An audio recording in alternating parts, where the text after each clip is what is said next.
Noong 2016, tumulong ka ba sa kampanya ni Secretary Lima? Opo, sir. Paano ka tumulong sa kanya? Ano po ako sa kanya naman, gusto ko pong tumulong sa inyo. Wala po kaming magastos kasi kalakaran po rito sa amin, pag may sumama, 300 a day ang bayad. Ang sagot naman po, pwede yan sa budget ko. So, binigyan ka niya ng pera. Pinapunta po ako sa Maynila, sir, para kumuha ng pera. Magkano po yung binigay sa iyo? Unang bigay po sa akin, sir, is 30,000. Nung tumanggap ka ng 30,000, ano ang ginawa mo? Nagdala na rin po ako ng mga tarpaulins niya para ikabit namin sa bayan-bayan ng Pangasinan. So, nagkabit ka ng mga tarpaulins ni Secretary de Lima. Yes, sir. Aside nung kinabit mo yung mga tarpaulins ni Secretary de Lima, may iba ka bang kandidato na tinulungan? Meron po, sir. Kaya pakisabi kung sino yung mga kandidato na tinulungan mo. Dadalawa lang po sila, sir. Si Presidente Duterte sa kasya. Anong tinutulong mo kay kandidato na Duterte nung panahon na yon? Yung sa Pangasinan po kasi may mga sako na kulay puti po, sir, na walang yung plain lang. Bibili kami ng isang quart na pintura, tapos isusulat lang naman namin both Duterte po, President. Tapos sa taas kay Ma'am si Mr. President dito sa baba. Alam ba ni Secretary de Lima na ikaw ay nangangampanya at saka tumulong kay Duterte? Opo, sir. Yung huling hingi ko po, nung pumunta ko sa Manila, may suot akong bowler ni Presidente dito at saka dito sa paa. Pagkatapos, Nung nakita niya, pak, ginano niya ako. anong pak? Parang pinalo niya ako dito. Sinampal ka ni Ma'am de Lima? Yes, sir. Nung sinampal ka ni Ma'am de Lima, ano pong sagot mo at saka anong ginawa mo? Ang sabi niyang nakita kasi yung bowler, ba't suot mo yan? Eh, ito ang presidente ko eh. Ito ang idol namin sa Pangasinan. Sabi ko naman siya. Mag-idol ka rin lang, kinaulo pa. Sino sabi niyan? Si ma'am. Ang sagot ko naman po, sir, walang basagan ng trip.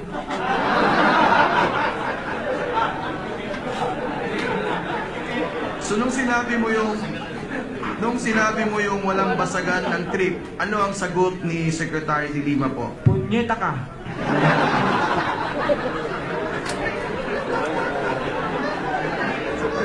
Order.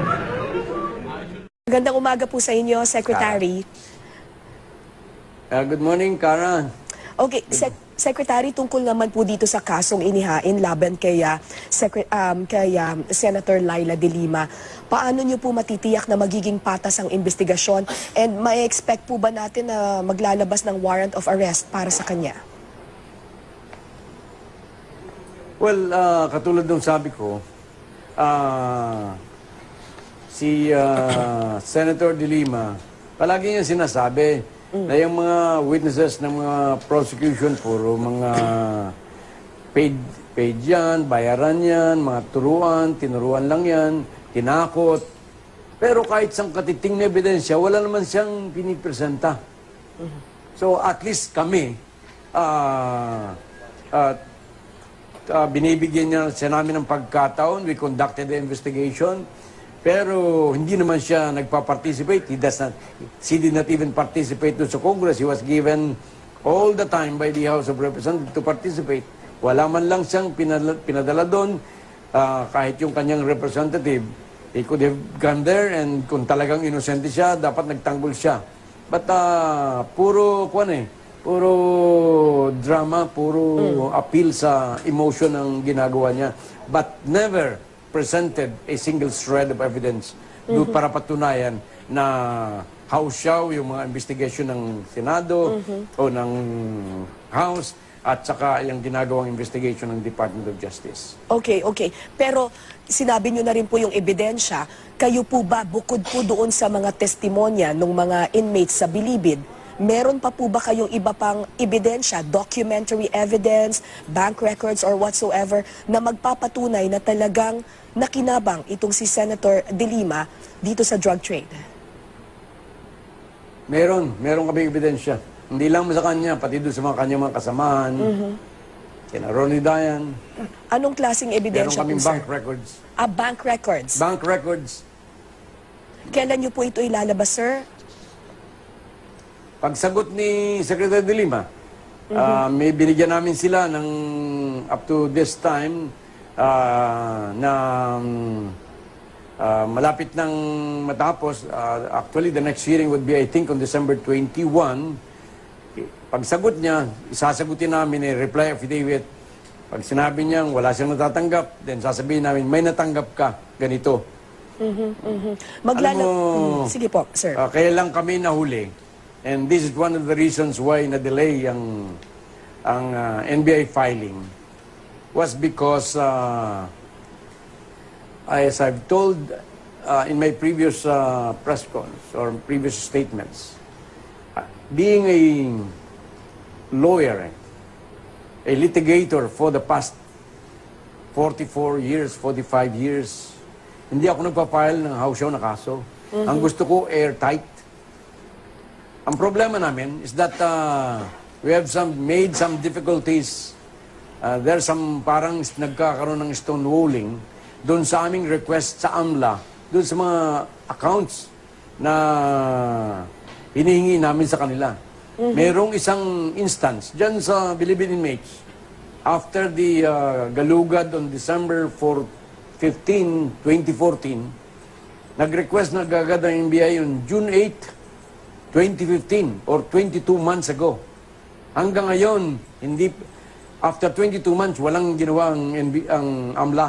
Hindi nila, and up to now, although sumagot sila partially, hindi pa nila nakukumpleto. So because of this, nagtanong ako, but this might not be the reason. But I found out that the second, yung highest officer sa AMLA, yung executive director, was a fraternity brother ni Secretary De Lima. At yung head ng investigation ay fraternity brother din ni Secretary De Lima. So, ako'y nagdududa na, as a matter of fact, I am having this investigated by the NBI if there is already criminal negligence on the part of some AMLA people. Okay. Meron po ba kayong time frame sa paglalabas po ng warrant of arrest against the senator? Hindi po kami ang maglalabas ng warrant of arrest. As a matter of fact, ang aming job lamang po dito ay para malaman ng publiko ay hindi po kami maaaring maglabas ng warrant of arrest sapagkat only courts could issue the warrant. Ngayon po, dito sa preliminary investigation ni Secretary De Lima, meron pong concurrent jurisdiction ang Department of Justice and the Ombudsman. Pwede pong i-file ng mga complainant ang kanilang kaso sa Department of Justice, sa DOJ or sa Ombudsman. Ang pinili po nung iba ay itong dito i-file sa amin sa Ombudsman, 4 po ito. Yung BACC case, yung case in the Director Lasala, itong sa NBI, 4 po itong mga nakafile sa amin. Opo. So, ang mangyari po dito ay ang Ombudsman ang may primary jurisdiction. Sapagkat siguro matatandaan ninyo yung sinabi ni Ombudsman Conchita Morales na after the hearing sa Congress where we presented several or many inmates and other witnesses, sinabi niya, I am not going to probe Secretary De Lima. Di ba? Sinabi niya. Because this, yung mga sinasabi nitong mga ito are mere allegations. Okay. So, because of that, hindi ayaw mag-investigate ng Ombudsman, dito nag-file sa DOJ yung mga tao. Ngayon, meron po tayong proseso na sinisunod dito. At alam kong marami na ang naiinip sa inyo. Pero alam po ninyo, pag nagmamadali ka, pag ikay pwede kang matisod at yung mga kaso may mapasama. Kaya sabi kong ganyan, I want to file an airtight case. And I think we now have an airtight case. Katulad nung nangyari kay dito fertilizer scam. Nagmamadali sila noon. Ano nangyari? Di acquitted si President Gloria. Acquitted tong sino ba yung, itong kasama niya sa, anong pangalan nun? Bolante. Bolante. Oh, yan ang mga nagmamadaling mga kaso. Para lang makapag-file, para lang makapag-harass, minamadali ang nang hindi iniintindi na kinakailangan pagdating sa husgado, ang kinakailangan mo walang iba kundi ebidensya. All right. Thank you very much po sa inyo, Secretary Aguirre. I think my co-anchor has more questions for you. Thank you, sir. You're a lawyer yourself. Is there anything that Duterte has done and said that is illegal? I mean, first of all, let's talk about this admission, Well, the admission. that he made. Yes. Correct. Well, there you have it. That's what I've been saying all along. That's what I've been, that's what I know all along. And that's what Mr. Cesar Matobato, the self-confessed hitman of the so-called Davao Death Squad, told us in the course of that Senate probe. So what are the consequences of such an admission? I mean, if he's the president of the Philippines, but you have a leader here saying, listen, I took the law into my own hands as a mayor and I was on a motorcycle and I killed suspects. There was no due process. So what does the law say about a leader of a country doing that in the Philippines? I should say that that is an impeachable offense. That is a culpable violation of the Constitution. That is betrayal of public trust, and that constitute high crimes because these are mass murders. Mass murders certainly fall under the category of high crimes, and high crimes is a ground for impeachment under our Constitution. Good evening. I'm Lima, Senator of the Republic of the Philippines. I'm also a lawyer by training and profession. I used to head the Commission on Human Rights during the time of President Gloria Macapagal-Arroyo, and subsequently I was appointed as Justice Secretary of President Benigno S. Aquino III. I am perhaps most well known today for having invited upon myself the vendetta of the current President, Rodrigo Duterte. First, when I investigated the rampant killings in his city, Davao City, attributed to the so-called Davao Death Squad, and now as a senator, I initiated a Senate inquiry into the spate of extrajudicial killings, which targeted only, or which is targeting only, mostly poor and ordinary, small-time suspected drug pushers and drug users, and while conspicuously big-time drug pushers or drug lords are being spared or are not being allowed, or are being allowed to evade justice. And as the most outspoken critic of President Duterte, I am probably the most controversial and the most maligned or demonized public figure in our country today. But I shall keep fighting the good fight. Yes.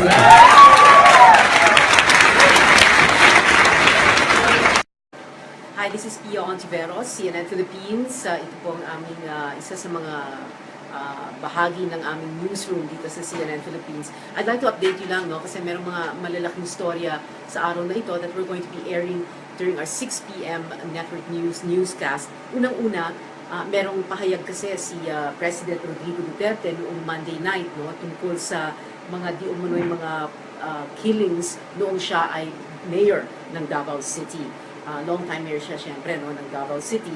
At agad-agad ay nag-react naman itong si Senator Laila de Lima. Of course, alam niyo, no, Senator de Lima is in the United States and she was interviewed by CNN and she was in Washington, D.C. at the time.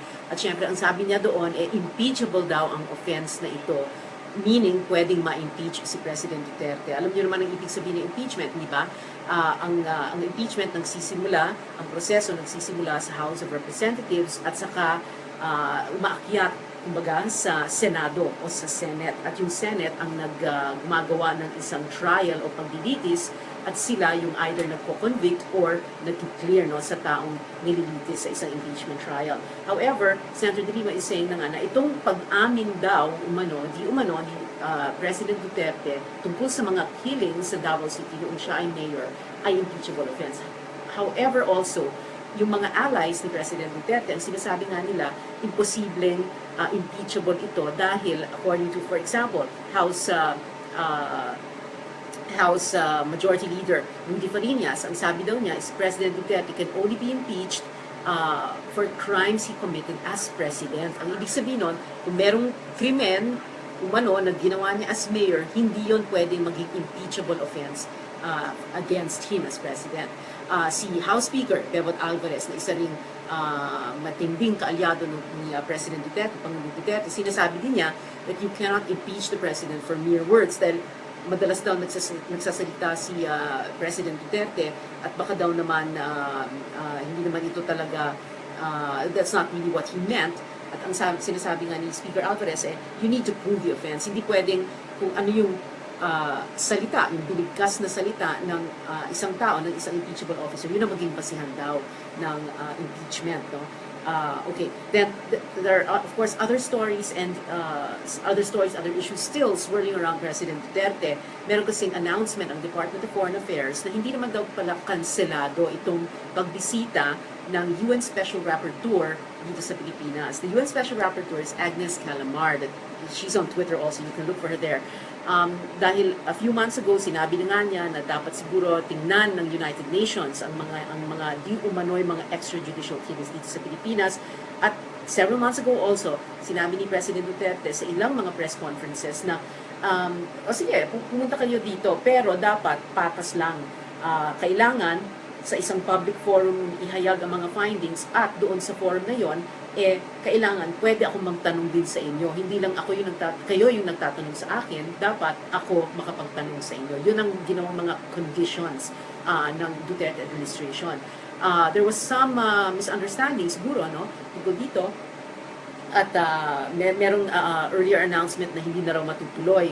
Pero sinabi na nga ni Charles Jose ng DFA na yung invitation to the UN Special Rapporteur for Human Rights, si Agnes Calamar, still stands as long as they will comply with the conditions given by the Duterte administration. Also, Secretary Perfecto Yasay ng DFA, sinabi din niya, and we quote, to paraphrase him, we have not canceled it, yung pagpunta niya, pagbisita ni Calamar, but it is up to her to agree and comply with the conditions imposed by President Duterte, who is inviting her to the Philippines. Now, meron din kaming mga light stories, syempre, no? Kasi hindi naman lahat ng bagay ay seryoso sa mundo, or hindi naman lahat ng bagay ay napaka-maselan. So, yung isang mga storya namin, very interesting, no? Merong mga top internet searches for 2016, according to Google Philippines. So, at dito natin makikita yung love ng Pinoy para sa pop culture dahil ang overall top trending search term is Love Yourself, a song by Justin Bieber. It is from his 4th album, Purpose. Kanina nagtatanong ko sa mga bata dito sa sa mga kapo ba, whatever, yung mga millennials. So, ano ba yung song na yan? And sabi ko nga, sample nga, baka kayo, I'm sure alam nyo yun, no? Ano ba yung Love Yourself by Justin Bieber?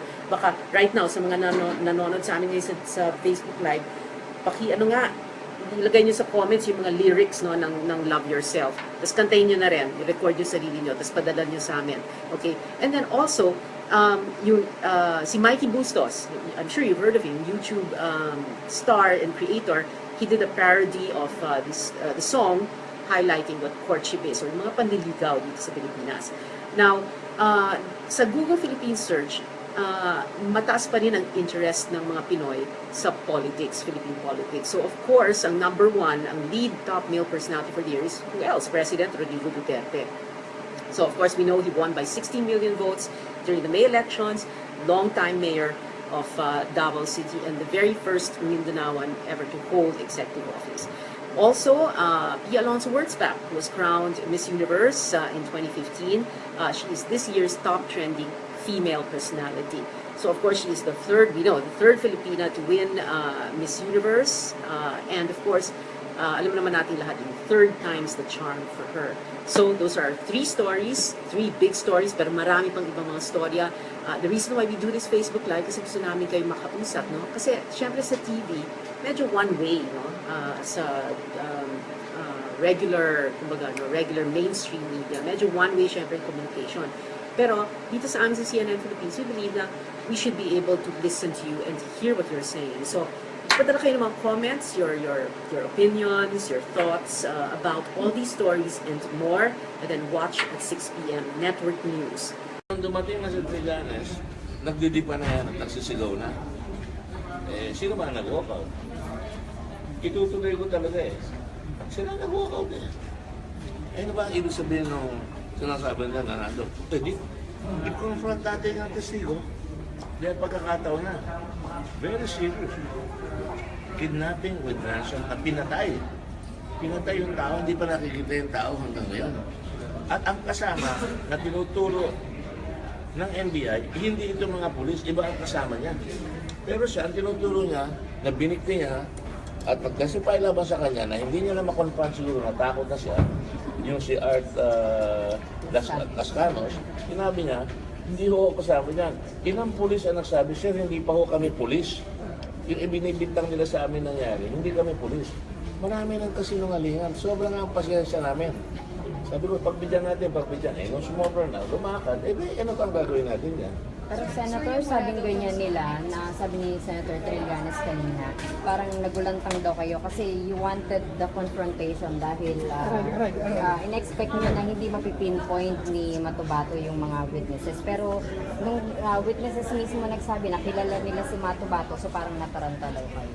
Ano tataranta doon? Ano ba sa akin? Dahil hindi daw ganun yung expectation. Wala akong expectation. Sinabi ko ba expectation? Wala akong expectation. Hindi kami magsasabo niyan. Hindi ko pinapatuloy ng ganyan tao. Sinasabi ko lang, naniniwala siya sa kanyang reality. Sapagkat ilang naguhulog, sila umiiwas. Tapos isisisi nila sa amin. Sino ba ang nagbigay sa kanila? Lahat sila. At tanongin ko nga kayo, sa 13 oras na naghiling kami kahapon, ilang beses ko nakikita si Trillanes na nagbababad doon. Ito lang sabihin ko, lahat ng tao, ultimo si General De La Rosa at lahat ng kapulisan at lahat ng mga senador naghintay from 9 o'clock hanggang gabi. Kailan sa lumabas, nung dumating na yung mga pulis, naka-recess kami, tatawagin na siya, pinauwi na. Tapos darating siya, magpapagawa po na naman siya. Hey, come on. Luma na yan. Luma na. Gas-gas na si Trillanes. Will you apologize, sir, to Senator De Lima? There's nothing to apologize. They should apologize to the Senate. She is in danger of being censored by the Senate now. You should have seen Senator Lacson. I never saw him so mad. Namumula. Galit na galit. Sir, bakit At ang gusto niya, tigil na. Sinabi ko bang itigil? Kung takot ako, itinigil ko. Sila nga nagsasabi sa akin, suspend na natin. At patuloy natin, dahil kawawa naman nakakaya doon sa mga pulis eh. At sinabi ko, tatanungin kay mga pulis kung okay sila doon sa dapat gawin eh. Hindi naman ito para kay Matubato eh. Sila ang nagdala kay Matubato, nasunog sila kay Matubato. Yun ang problema nila. Papaniwalaan mo, sasabihin niya, ang pinatay niya, 50 at hanggang 1,000, tapos nagsisisi na raw siya. Tapos yung pala, ikinukubli niya na yung kanyang pinatay na si Macdom, kidnapping for ransom pala. Paghahanap buhay niya, tapos pinapalabas ka na siya ay pumatay ng isang terrorist. Malaking, seryoso yan. Sir, Niloloko mo Senado, niloloko mo ang tao. sir, nasa transcript daw yun. Oo. So, wala akong concealment, sir? Hindi, ang material concealment, hindi yung sa transcript. Ang material concealment, alam ni Senador De Lima na meron siya, di ba sabi niya, I'm sorry. Ilang beses sinabi, I'm sorry. I had it pala in my notes. Kaya sabi ko, ano sabi ko? Andun kayo, kung nakikinig kayo. It's alright. Sabi ko, it's just an oversight on her part. Pagbigyan natin. Si Senator Lacson, tigilin na natin. Niloloko tayo. Yun ang concealment. Hindi bali yung testigo ang mag-conceal. Mako-contempt namin, pero pagkasama namin ay nagtatago. Sabi ko, kunin niyo yan, i-mark niyo yung exhibit na yan, pagkat ngayon may ebidensya tayo na tunay na mayroong kidnap for ransom. Lahat sinasabi ni Matubato. kidnapper ako, pumatay ko ng tao, kidnapper ako. Hindi naman talaga nagbabad doon sa issue na sinabi niya na siya ay may kasong kidnapper. So hindi nababad doon eh. Ang nababad doon sa issue na terrorism pinatay nila, na binikti nila. Pero Senator, sabi ni Senator Trillanes, Mismo ni bago sa plans. kayo daw mismo yung nagtanong. Hindi. Ang hinahabol ko yung okay, ilagay mo na, sabihin mo sa akin yan mahina ulo ko, sabihin mo na. Hindi lang naintindihan eh. Pagkat ang hinahabol ko, yung terrorist angle eh. Pag pumatay ka ng tao, yung terrorist ang hahabulin mo. Ano pakilang ko kung may kidnap for ransom siya? Pero hindi nga sinabi na yung kidnap for ransom pala ay doon kay Macdom. Hindi niya sinasabi na mayroon palang kaso talaga. Kaya siya nagtatago. Ano sasabihin na? Tinago nila. Sino bang tumakbo? Kung naman natin patulan yan lahat ng paputok nila. Sino bang tumakbo? Si De Lima. Sino bang umalis? Lahat kami na andon. Sino ang tumakbo? Sila. Pinauwi nila. Pinaalis nila. Alas 8 ng gabi, papasok na yung mga testigo. Yung mga pulis, umalis sila. Ba't naman kung papatulan niya? Pero sir, sabi ni Senator De Lima, wala na daw siyang choice kagabi dahil masyado na siyang... Nagkaroon talaga nagme-meltdown. Kakampi niya ba ako nung una? Sabi ko, oversight lang yan. Dahil pagbigyan niyo oversight lang. Narinig niyo ba yun o hindi? Narinig niyo pala ba't pinapatulan niyo? Sir, clarify lang po. So kahit na sinabi na ni Matubato mismo sa inyo at na public record. Mike. Ano public record? Ano public record? Meron bang public record meron bang public record? Meron bang public record yung tinatawag nating NBI? Meron ba? Kagabi lang lumabas yun eh. Kagabi lang eh. Lahat na sinasabi ni Matubato, we were taking like with a grain of salt. Natural. Ito ay taong igdadala ng M14. Nagsasabi 1,000. Yung nga, nayayabangan nga ako. Senator, just to clarify. Nayayabangan nga ako, sasabihin 1,000. Yun ang dadalhin. Sino ba nagdala kay Matubato? Ako ba? Sino ba nag-imbita doon sa mga pulis? Ako ba? Pinilit ko ba yung mga pulis sasabihin nung May 9? Pinakialaman ni De Lima yung kanilang testigo, yung kanilang testimony. At nung lumabas na yan, nataranta na sila. Tapos ako pa nataranta. Excuse me, hindi ako natataranta. Senator, to clarify lang, ano yung kinoconceal po? Ano po yung ina-allege po ninyo na Ulit-ulit naman kayo. Ano ba gusto mo sabihin ko? Kinonsil talaga? Walang kinonsil? Kinonsil nga, inamin niya eh. Di ba inamin niya? I'm sorry. Alam ko pala yung information na yun ay naandun, nahawak niya, may kaso talaga, at dapat inilabas. Dapat i-confront natin yung witness. Ikaw ba ito? Ikaw ba ito? We're trying to get my good. Such a lucky day. So ano po, sinabi rin po ni Senator Trillanes na umaga pa naman daw po, sinabi na po niya, or sinadjust na po niya na magharap-harap na po. He is not the chairman. I am the chairman. Isang araw, 2 araw na andun si Matubato. Pagbibigyan naman natin yun. Kung sakmalin siya ng mga tao niya at pinagbibintangan niya, gusto ba niya? Siyempre, pakinggan muna natin yung mga kaside ng kabila. O tapos na, alam na namin ang side ng iba. Lahat sila sinabi, kilala namin si Matubato. Sabi niya, nasa Saman Island yan, nagdadala ng M14. Nagbibigay ng pera yan, binigyan ko pa ng relo yan. Kilala nila eh, wala naman tumangin dyan eh. Ano ba gusto natin palabasin dito? Ano bang hinahabol natin? Yung kuto o yung talagang masama? Sir, ano what ba time dapat po? kong habulin? Sige nga, kayo magsabi. Ano ba gustong habulin ni De Lima? Si De Lima, siya ang in charge ng preso. Si De Lima, alam natin, lahat ng preso kabalyero. Hindi ko pa dinadala siya, hindi ko pa pinupuntahan. Pupuntahan ko yan ngayon sa Blue Ribbon. Magpapaliwanag siya ngayon, bakit ng panahon niya, 6 na taon, hindi niya napigilan, mayroong mga jacuzzi, may mga pera, at nung bandang uli na lalabas, ngayon kasama pa siya ngayon. Hindi ko pinatulan na sinasabi, may sex video. Hindi ko siya pinapersonal. Diyan mismo. Marami nakakita media dyan. Niyakap ko siya, sabi ko, relax ka na, huwag masyadong init. Sagutin mo, very cogently, huwag ka magpapanik. Ganyan talaga, dumaan ako sa ganyan. Sabi, ito sukli sa akin. Sinabi ko pa, up to the last minute last night. Sabi ko, no, Senator Lacson, sabi ko, kung lang yan, oversight lang, nakalimutan niya lang yan. Hindi importante sa akin eh. Saan ba ako nagalit kagabi? Nung binigyan ako ng note, nawala na, pinauwi ni Trillanes. Kuno.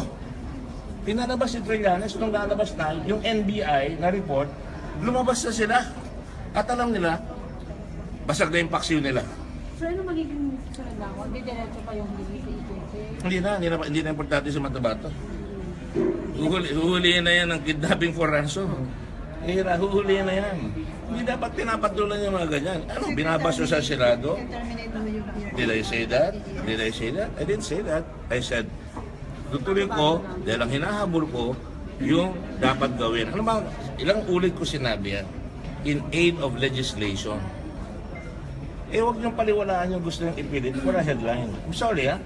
Kaya ayoko magpa-interview. Kayo na may milit dito, hindi naman ako nang papa-interview. Sinabi ko kahapon, we are here, umalis sa Lima, he's having a press conference. I will not do that.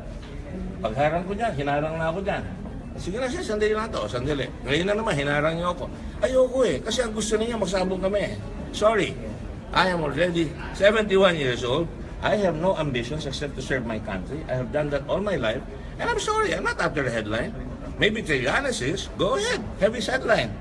Be fooled by him. Be fooled by the Lima. I mean, there's a long line. There's a long history of trickery, chicanery, and fraud perpetrated upon the Filipino people. Imagine, preso, nakakapasok lahat ng klaseng katarantaduhan na ando. May banda, may combo, lahat ng chismis umaabot. Pinatulan ko ba yan? Did you ever hear me say, patulan natin yan? Wala! Nagalit lang ako talaga hanggang sa huli. Nung nakita ko, ay, nabisto na. Sige din, patulan, sige din natin. Sige na, okay lang yan, okay lang yan. Tuloy na natin. Nung lumabas, ayaw nang ipakita si Matubato, dahil bistado na, doon awa. Talaga nabasa ang pasyo. Senator, clarify lang. So tuloy pa rin po yung extrajudicial killings pero wala na po si Matubato. Oo, hindi na siya kapanipaniwala eh. At saka yung Davao Death Squad, sinabi ko na sa kanila yan eh. Pagdating niya, sasabihin lang ng Davao Death Squad, hindi namin ginawa. So hindi na po siya itatapos. Di ba? Hindi na siya nangyari. Sinabi ko yan eh.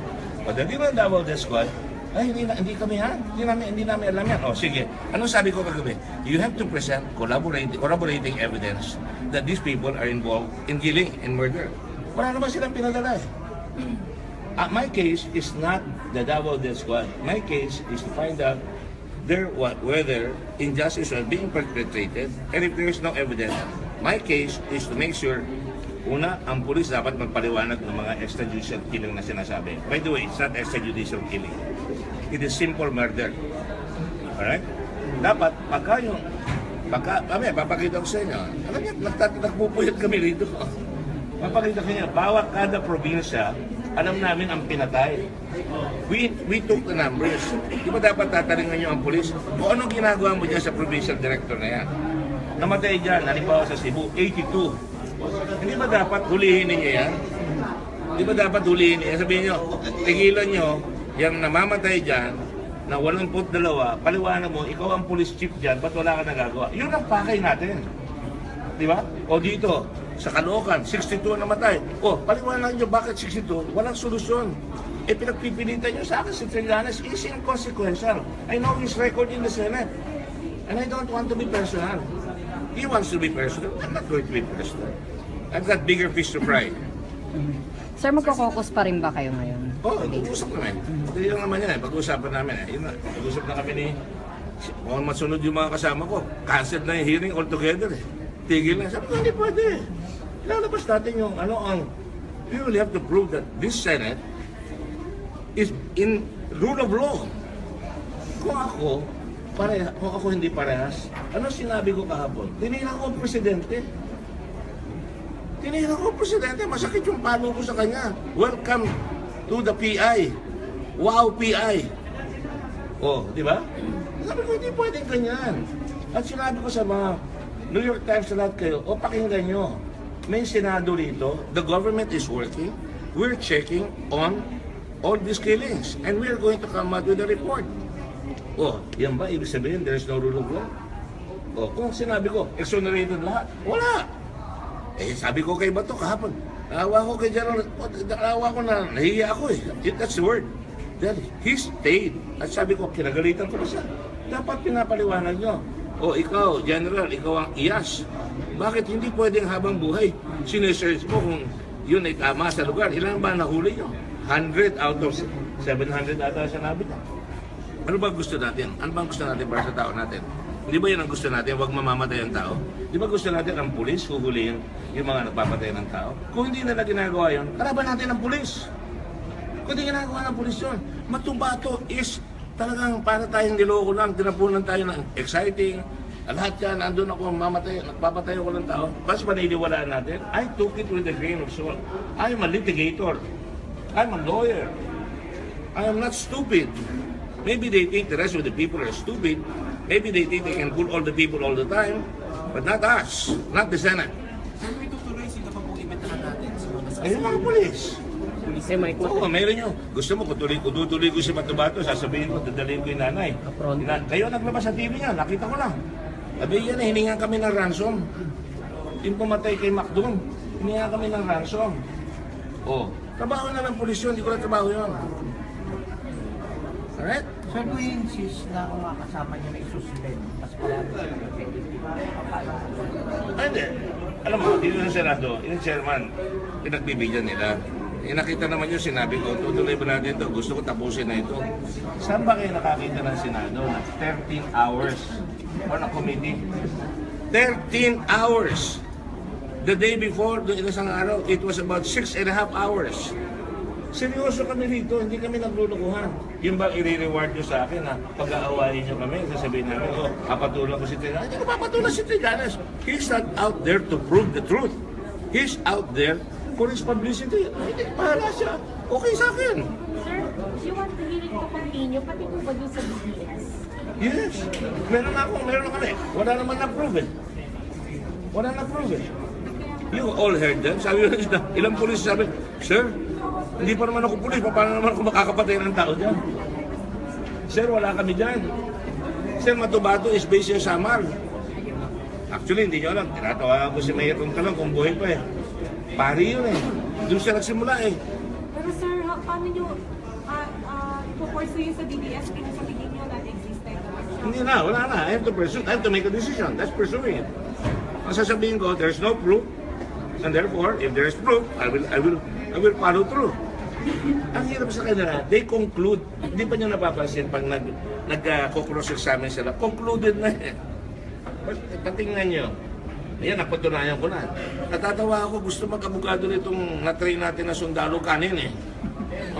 Pero mo, I'm sorry, I take that back. Minsan eh, pati ako nasasama tuloy dyan sa ganyan eh. Alam ninyo, pag gusto mo mag-abogado, you don't say, oh, ito ang pinoprove ko, maniwala ka na. Yan ang mangyayari. Hindi, he did not prove anything. He believes what he wants to believe. He lives in his own reality.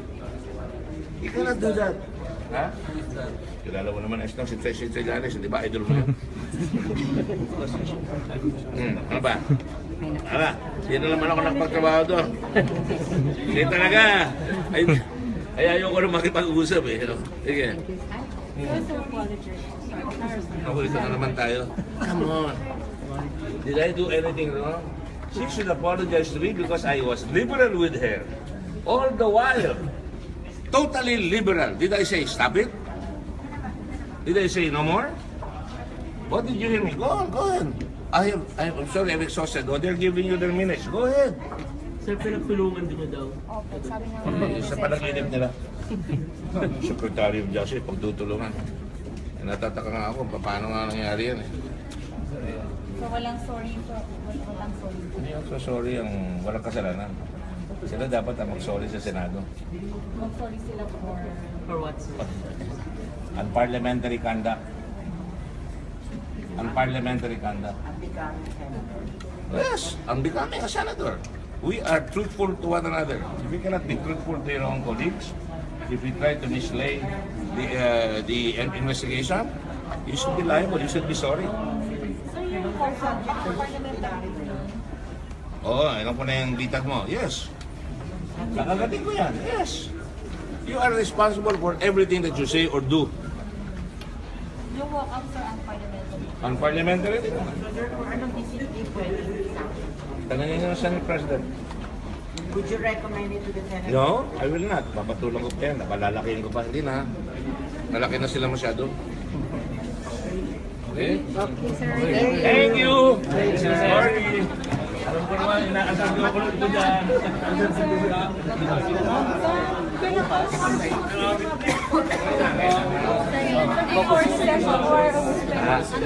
Kasama si Senator. Oo, members yun. Simple lang yun. Naduwag kita namin. Ano, tutuloy mo natin ito. Ito gagawin natin. Invited naman yung dalawa, sir. Invited naman. Kung gusto na sumama, di sumama sila. Manggugulo lang sila, di... Bakit namin sila imbita? Ngayon, napunta na naman ako doon. Di na ako nakapunta sa opisina. Nasa mag-session po na, sir.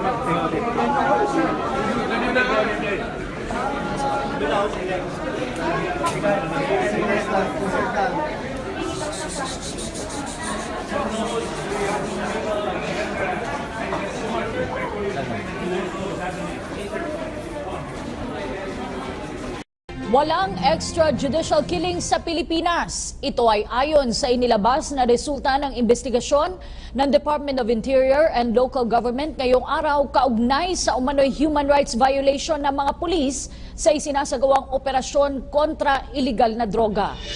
Dahil sa DILG, dahil wala namang nagaganap na extrajudicial killing sa bansa, kaya papalitan nila ito ng extra legal killings. Kirby Cristobal sa detalye. Inilabas na ngayong araw ng Department of Interior and Local Government ang resulta ng kanilang investigasyon hinggil sa umano'y human rights violation ng mga pulis na nagsasagawa ng operasyon kontra iligal na droga. Sa pag-aaral na ginawa ng ahensya, kumuha ng 25 kaso mula sa 1,831 death under investigation cases at lumabas na 23 lamang ang nakapasa rito at 2 ang muling kailangang reviewin. Lumalabas na walang massive human rights violation sa mga operasyon kontra droga na ginagawa ng Philippine National Police. Base nga sa aming resulta, yung police report nagtugma sa aming investigasyon at is 23 of the 25. So doon ma-assure natin at 95% level siguro of assurance that it's really a legitimate case, no? At napatay yung alleged pusher or user on a legitimate police operation. So that's something that we can assure. Again, if we continue to move further and there was a massive indication of violation, we can move to a higher sample, no, to make it conclusive. But in this case, indicatively lumabas, walang massive, no? Hindi massive yung violation. Ang hinahanap kasi na dito, yung extra legal killing, yung pinatay nila nang walang kalaban-laban. Dagdag pa ng opisyal, papalitan nila ng extra legal killings ang extrajudicial killings dahil wala namang nagaganap na judicial killing sa bansa. Ang ELK kasi judicial killing, which is death penalty, and self-killing by virtue of self-defense, that's also legal killing. So we're using legal killing as the term, and consistently we will tell the Philippine National Police and other government agencies never to use ELK lang. Ibinahagi rin ng ahensya na parehong 5% in casualties sa illegal drugs operations ng Aquino Administration at Duterte Administration. Ang pagkakaiba lamang, sa loob ng 3 buwan ay nakagawa na ang Duterte Administration ng mahigit 30,000 operasyon, malayo sa 6 na buwan ni Pinoy na meron lamang mahigit 2,000 operasyon. Irirekomenda rin ng DILG na magkaroon ng PNP manuals, seminars at gumamit ng body cameras sa mga operasyon kontra illegal na droga ang mga pulis. Kailangan may body cam. It may not be in all operations, but at least on a random basis, if there's a body camera during police operations, at least makikita natin na talagang legitimate yung operation at napatay nila yung alleged criminal or pusher for that matter dahil lumaban. Kasi kung nakita sa body camera na hindi lumaban, medyo sabit talaga yan. Kaya, yun ang hihingin namin kasi hindi ko alam kung kasama yun sa budget for 2017, but because this is something that we have to recommend. Nag-evolve na sa Pilipinas yung consciousness of human rights. Not everybody understands human rights. Akala nila pag pinatay ng kapitbahay, yung isang kapitbahay, human rights na.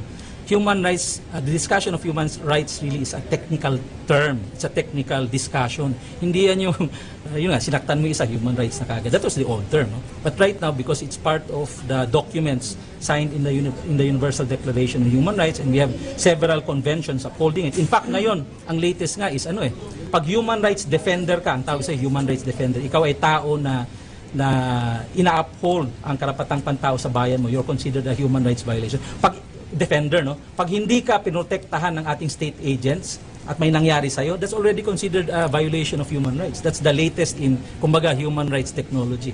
Para sa PTV News, Kirby Cristobal. Ayaw magkomento ng palasyo kaugnay sa pagsasamba ng reklamo ni Edgardo Matobato sa Ombudsman laban kay Pangulong Rodrigo Duterte. Ayon kay Presidential Communications Assistant Secretary Ana Marie Banaag, kinikilala naman ng palasyo ang constitutional mandate ng Ombudsman na umaksyon at mag-imbestiga sa mga reklamo laban sa mga opisyal ng pamahalaan. Anya importanteng banggitin ng hindi sakop ng Ombudsman ang pagdidisiplina or pagtatanggal sa mga impeachable officials kasama ng Pangulo dahil ito ay may immunity habang nakaupo pa sa pwesto. Sinabi pa ni Banaag na ito isang panghaharas lamang at naglalayong guluhin ng kanyang trabaho bilang Pangulo. Tinerminate na rin ng Ombudsman ang nauna ng investigasyon sa kaso ng Davao Death Squad kung saan iniuugnay ang Pangulo dong siya ay alkalde pa lamang ng Davao City. Tinawag ni Senator Laila de Lima na father of extrajudicial killings si Pangulong Rodrigo Duterte. Yan ay kahit pa inabsuelto ng komite ng Senado ang pamahalaan sa kaliwat ka ng pagpatay sa bansa. Umaksyon si Leon Los Baños. Wala raw nakitang pruweba ang Senate Committee on Justice at Committee on Public Order na ang gobyerno ang nasa likod ng extrajudicial killing sa bansa. Kabilang ito sa nilalaman ng 19 na pahinang executive summary ng isinagawang pagdinig ng komite. Bagamat hindi raw state-sponsored ang mga patayan, napansin daw ng komite na maraming kaso ang hindi naresolba sa nakalipas sa 2 dekada. Just because the policemen are involved doesn't mean that it's state-sponsored. Because ang daming klase. 1999 pa, may extrajudicial killing na sinasabi. Wala namang argument doon sa killings, di ba? Kung sasabi ba natin lahat yan in-sponsor ng gobyerno? Pero sinita sa report ang oplantokhang ng PNP. Dapat daw iwasan ang pagpapapirma sa mga tinatawag na voluntary surrender certificates sa mga drug suspects dahil labag daw ito sa kanilang constitutional rights. Pinayuhan din nila si Pangulong Rodrigo Duterte na magdahan-dahan sa pananalita dahil baka akalain na ang kanyang sinasabi ay patakaran ng gobyerno. Ang labis na suporta raw ng Pangulo sa mga pulis na nadadawit sa mga kaso ay maaari raw tingnan bilang pagkonsinti sa mga posibleng paglabag sa karapatang pantao. At bagamat nagugustuhan daw ng ilan ang paglalabas ng Pangulo ng pangalan ng mga dawit umano sa droga, dapat pa rin daw na sumunod sa due process ang gobyerno. Don't fall on your own sword. Don't say those nasty words because magagamit yan laban sa inyo. The fight against drugs must be won legally. Idirekomenda rin ng komite na kasuhan ng perjury ang testigong si Edgar Matobato dahil sa pagsisinungaling umano at murder dahil sa pag-aming pinatay niya ang isa umanong terorista. Hindi rin nakumbinsi ng komite na mayroong Davao Death Squad dahil maging ang witness daw na si Edgar Matobato na sinasabing miyembro umano siya ng DDS at ang mga tinuro niyang ilan pang pulis na di umano'y kasama niya sa grupo, wala naman daw naihaing malakas na ebidensya para sabihing totoo ang DDS at si Pangulong Duterte ang nasa likod nito.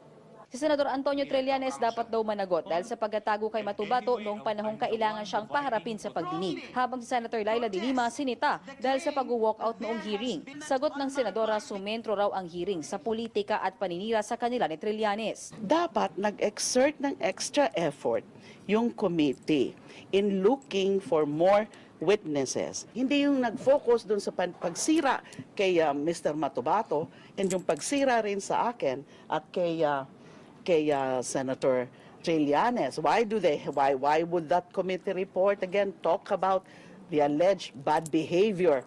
Pinag-aaralan na raw niya ang report at magsusumiti siya ng dissenting report sa Lunes. Pero ngayon pa lang, tinawag na niyang father of all extrajudicial killings si Duterte.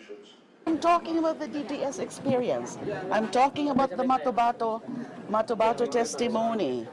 Yung alam ko tungkol sa DDS. And now, itong mga nangyayari ngayon sa ating bansa na 5,000 plus na yung mga biktima. Na there was premature termination of the proceedings. Unang-una, ayaw ng pakinggan o hindi na pinakinggan, hindi na present yung mga other CHR witnesses. 11 sa 16 na miyembro ng komite ang pumirma sa report. Pero ang ilan may reservation at dissent o pagtutol sa ilang bahagi. Pagbobotohan pa sa plenaryo ng mga senador kung ipapasa pa o hindi ang report ng komite. Meanwhile, Senator Laila de Lima believes that the Senate Justice and Human Rights Committee should have not concluded its inquiry into extrajudicial killings. But de Lima adds that she will respect whatever her colleagues decide on. Again, Marita Muwahe has the details. While waiting for the full committee report, Senator Leila de Lima hinted that the termination of the Senate Committee on Justice and Human Rights hearing on extrajudicial killing is premature. I really find it premature. Yung i-terminate na nila yung hearings on the EJK. The lady senator says there are vital witnesses who are yet to be heard, like those to be presented by the Commission on Human Rights. Dahil nga unang-una, meron pa mga witnesses na hindi mga naisalang. Like the CHR witnesses, is just too bad na may ganyang supervening issue doon sa naging statement nung isang commissioner na hindi nagustuhan ni Senator Gordon and some senators. So ayaw na nilang i-recognize yung participation ng CHR, including the CHR witnesses. Nang alam ko na yung iba pa na mga hindi pa napipresent, these are really very vital witnesses. Magaganda rin yung kanilang mga kwento. Marami pa tayo mga makukuha sa kanila na mga stories of yung pagpatay nga sa kanilang mga loved ones. Despite this, De Lima says that she will respect the decision of the other senators. Senator Panfilo Lacson has almost the same opinion on the EJK hearing. Well, yung sa akin medyo kulang pa rin kasi hindi napayagan yung mga victims ng CHR. No? Sa akin, actually during the last hearing, I was requesting Chairman Gordon, why don't we just allow them to present just to get it over with? On the other hand, De Lima has high respect for Ombudsman Conchita Carpio and she believes that the Ombudsman will be fair in her decisions. Kung sakasakaling merong finding ng DOJ, merong recommendation na sampahan talaga ako ng kaso, then dadaan yan sa Ombudsman and the Ombudsman will do its own independent verification. On the issue of Kerwin Espinosa, Senator De Lima reiterated that she do not know Kerwin nor any of the Espinosas. Yan na namang Kerwin Espinosa na yan. Tingnan nyo yan. So, kung ako na naman ang tinuturo nila ng Kerwin Espinosa na yan, na hindi ko naman talaga yan kilala, in spite of that so-called photograph na hindi ko naman talaga matandaan yun kung talagang na-meet ko siya noon, hindi ko siya kilala. So sigurado, may kapalit na naman yan, immunity na naman yan. De Lima says that she will come out with a statement on the 5 DOJ witnesses in the House hearing on the illegal drugs at the New Bilibid prison who was pending application for clemency. I will issue a statement on that. For PTV News, Marita Muaje. Drama, puro appeal sa emotion ang ginagawa niya. But never presented a single shred of evidence para patunayan na hausyaw yung mga investigation ng Senado o ng House at saka yung ginagawang investigation ng Department of Justice. Okay. Pero sinabi nyo na rin po yung ebidensya. Kayo po ba, bukod po doon sa mga testimonya ng mga inmates sa Bilibid, meron pa po ba kayong iba pang ebidensya, documentary evidence, bank records or whatsoever na magpapatunay na talagang nakinabang itong si Senator De Lima dito sa drug trade? Meron kami ebidensya. Hindi lang sa kanya, pati doon sa mga kanyang mga kasamahan, kina RONNIE, DAYAN. Anong klaseng ebidensya po, Meron kaming sir? bank records. Bank records. Bank records. Kailan nyo po ito ilalabas, sir? Pagsagot ni Secretary De Lima, may binigyan namin sila ng up to this time na malapit nang matapos. Actually, the next hearing would be, I think, on December 21. Pagsagot niya, isasagutin namin reply affidavit. Pag sinabi niya wala siyang natatanggap, then sasabihin namin, may natanggap ka, ganito. Sige po, sir. Kaya lang kami nahuli. Order. Magandang umaga po sa inyo, Secretary. Good morning, Kara. Okay, Secretary, tungkol naman po dito sa kasong inihain laban kay Senator Leila De Lima, paano niyo po matitiyak na magiging patas ang investigasyon and may expect po ba natin na maglalabas ng warrant of arrest para sa kanya? Well, katulad ng sabi ko, si Senator De Lima, palagi niya sinasabi na yung mga witnesses ng mga prosecution, puro mga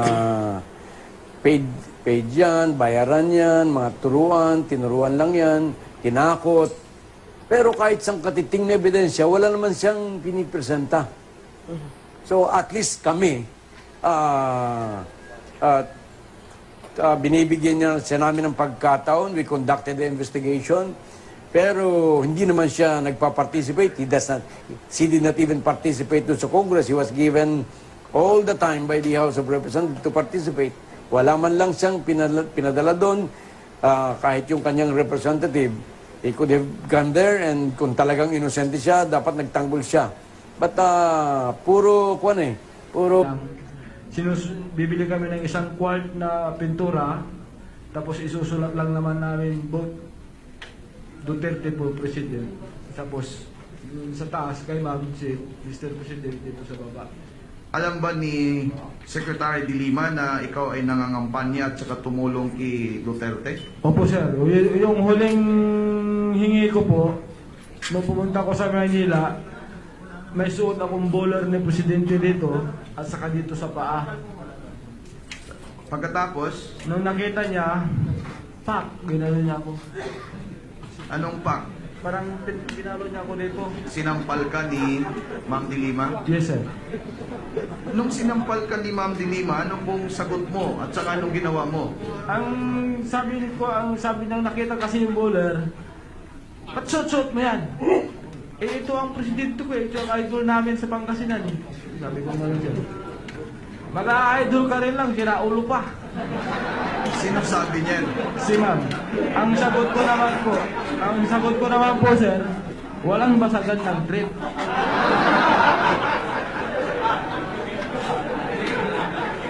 So nung sinabi mo yung walang basagan ng trip, ano ang sagot ni Secretary De Lima po? Punyeta ka. And this is one of the reasons why na-delay ang NBI filing was because as I've told in my previous press cons or previous statements, being a lawyer, a litigator for the past 44 years, 45 years, hindi ako nagpa-file ng house show na kaso. Ang gusto ko, airtight. Ang problema namin is that we have made some difficulties. There's some parang nagkakaroon ng stonewalling doon sa aming request sa AMLA, doon sa mga accounts na hinihingi namin sa kanila. Merong isang instance dyan sa Bilibid inmates. After the galugad on December 15, 2014, nag-request na gagad ng NBI on June 8, 2015 or 22 months ago. Hanggang ngayon, after 22 months, walang ginawa ang AMLA.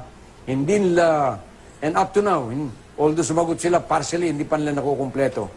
So because of this, nagtanong ako, but this might not be the reason. But I found out that the second, yung highest. Noong 2016, tumulong ka ba sa kampanya ni Secretary De Lima? Opo, sir. Paano ka tumulong sa kanya?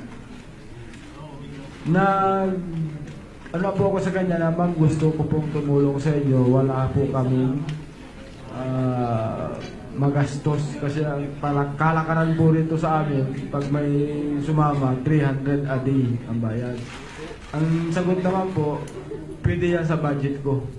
So binigyan ka niya ng pera? Pinapunta po ako sa Maynila, sir, para kumuha ng pera. Magkano po yung binigay sa iyo? Unang bigay po sa akin, sir, is 30,000. Nung tumanggap ka ng 30,000, anong ginawa mo? Nagdala na rin po ako ng mga tarpaulins niya para ikabit namin sa bayan-bayan ng Pangasinan. So, nagkabit ka ng mga tarpaulins ni Secretary De Lima? Yes, sir. Aside nung kinabit mo yung mga tarpaulins ni Secretary De Lima, may iba ka bang kandidato na tinulungan? Meron po, sir. Pakisabi kung sino yung mga kandidato na tinulungan mo. Dadalawa lang po sila, sir, si Presidente Duterte sa siya. Anong tinutulog mo kay kandidato na Duterte nung panahon na yon? Yung sa Pangasinan po kasi may mga sako na kulay puti po, sir, na walang yung plain